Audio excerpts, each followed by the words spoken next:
Any decision is just going to be controversial, so that just depends what side of the fence you're on, I would say.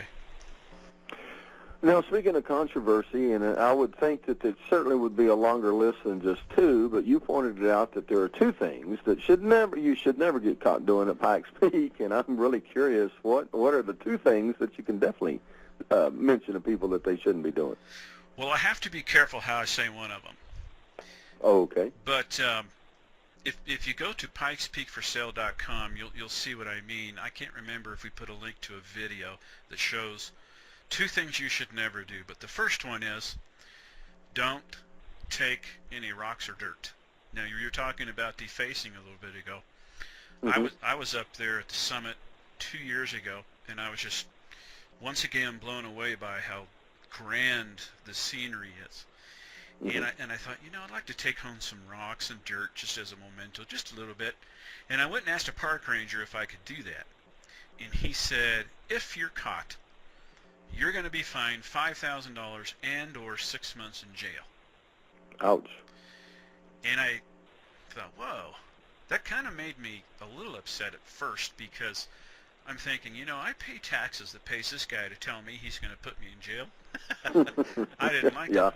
But then, I got to thinking about it. Pikes Peak gets over 250,000 visitors a year, and if everybody did that place would look terrible. Yes. So the rules are there, just like we talked a little bit about defacing, to protect it. So I thought to myself, how can we really, if people want to have a slice of Pikes Peak, is that really doable? Is that legal without tearing up the mountain? And I spent a couple years researching it and looking into it. I talked to politicians and geologists that are in the government in Denver, park rangers, and we finally did figure it out. In fact, we got access to a special mining license, and we're able to take soil from the mountain, and it doesn't even hurt it. And so you can get that right off of pikespeakforsale.com. Now, to answer your other question, what's the other thing you can't do? Let's just say if you're with someone of the opposite sex, you don't want to be stripping down and, doing something you need to be doing at home. How's that for putting it lightly? Well, that's putting it very carefully. So, yeah, I guess because, they are watching, aren't they? Yeah, but there's a funny video that we made about that. I can't remember if it's on. Hi there, everyone. This is Lori Boyer. Today I check in with Andy Curry. He is a Colorado entrepreneur and the only person who can legally sell Pikes Peak. Tell us what you mean by that, Andy.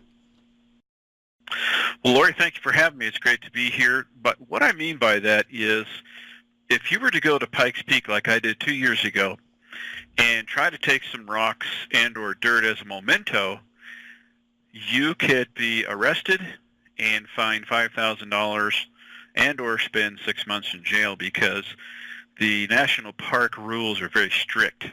They don't want people tearing up the park, because taking stuff home, that would eventually do it, because they get 250,000 visitors a year, if not more. So they have to really protect it.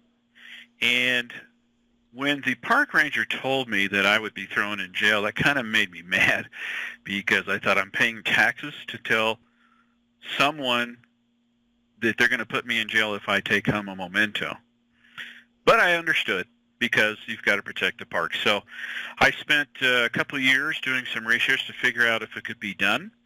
And after talking to politicians, park rangers, some government officials, I figured out a way to make it available, and nobody else has done it or is doing it but me. And it is actually Colorado geologists certified, so people know they're getting the real thing. This is an exclusive excerpt from the Stuff File program with Peter Anthony Holden. Everyone has heard of Bigfoot, the extremely tall, ape-like creature that walks like a man and has been sighted numerous times over hundreds of years. Native Americans have more than 60 ways to refer to this creature, including Sasquatch. But most people don't know that one U.S. city actually believes that Bigfoot exists, as does the state in which the city is located. Andy Curry lives in that city and operates the website Pikes Peak for Sale, which is something else we will also talk about. He joins us on the line via Skype from Colorado City, Colorado. Hi, Andy. Hi, Peter. How are you? Just tickety-boo. Thanks very much for being on the program with us. Betcha. So you live in an area that is really into Bigfoot. Do most people in the area believe in Bigfoot?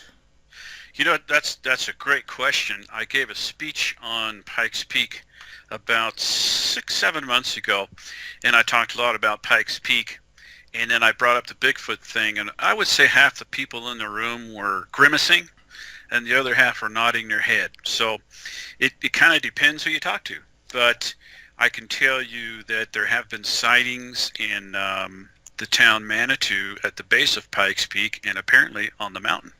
And which side of that equation do you fall on? I'm undecided. and I'll tell you why. When I was giving that speech, after I got done, this gentleman whose name is Max came up to me, and he is German, of German descent, but he's an American citizen, and he's very intelligent, and he has a stellar military background. Interesting facts that maybe we haven't mentioned about Pikes Peak. There's some really interesting facts, Don. Here's one that kind of surprised me when I first heard about it. It takes 12 hours to boil an egg on the summit. Can you imagine that? Wow. Now, what I want to know is who volunteered to figure that out? Right. Tell us some more. Well, let's see. I mentioned earlier that it was Pikes Peak that inspired the song America the Beautiful, written by Catherine Lee Bates. In fact, had Catherine not gone up the mountain that day, it would have never been written, probably. And here's an interesting thing that might be fun to know. When Catherine Lee Bates was on the summit, she wasn't there for maybe 30 minutes after all that time it took to get there, because a lot of the other people that were with her started to throw up and get headaches because of the altitude. So the guys that took them up there said, "Let's go." And so they had to head back down. My producer on the break looked up your website, and we want to tell people again, if you want to find out some things, if you want to buy a piece of Pikes Peak, the place you need to go is pikespeakforsale.com. Anyway, my producer said he pulled up your website, and it said, don't do a couple of things on Pikes Peak. And I guess we can't talk about them except tell people to go there, right, and see them, huh? Yes, there's a video towards the bottom of the page that there are two things that you should not do on Pikes Peak. And it's something we really shouldn't be describing and that you need to see. Well, all I can say is, if you're up there, folks, always remember my saying. Just remember, if we get caught, you're deaf,